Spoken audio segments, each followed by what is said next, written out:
Laurent Gérard, avant-gardiste.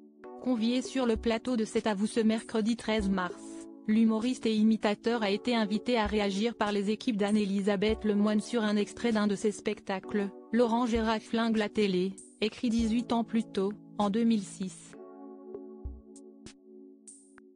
Imitant le chanteur Renaud et parodiant sa chanson Miss Maggie, l'ex-compagnon de la comédienne Mathilde Seigner passe au vitriol les chaînes de télévision, qualifiées de télé-poubelle et se lâche. Car dans toute cette médiocrité, on n'a pas trouvé plus vulgaire, plus dégueulasse et plus taré, à part bien sûr Gérard Millet, chante-t-il à l'époque, comme une prémonition de l'affaire Gérard Millet, qui secoue actuellement la société française. Interrogé sur les raisons de ses vers quasi futuristes, Laurent Gérard a expliqué qu'il n'appréciait pas le psychanalyste des plateaux de télévision depuis très longtemps. « J'aime pas les donneurs de leçons », a-t-il d'abord déclaré, avant de plaisanter, « je vais monter un cabinet de voyance ».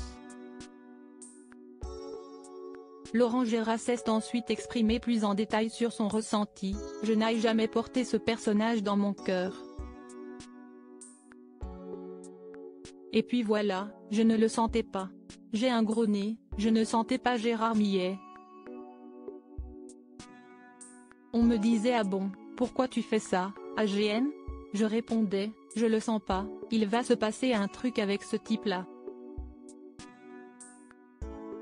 Sentiment justifié, ou au contraire, appréciation personnelle et irrationnelle de l'imitateur, difficile à dire, mais il faut admettre que des années plus tard, les paroles de cette chanson semblent plus d'actualité que jamais.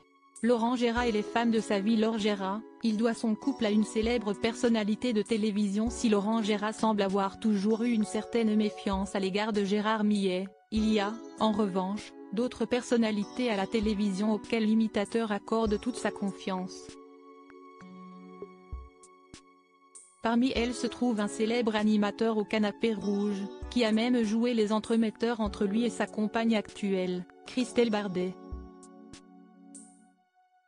Une belle histoire qui a même donné naissance à une petite fille, Célestine, véritable trésor pour son papa, qui ne tarit pas d'éloges à son sujet. Crédit photo, capture écran France 5.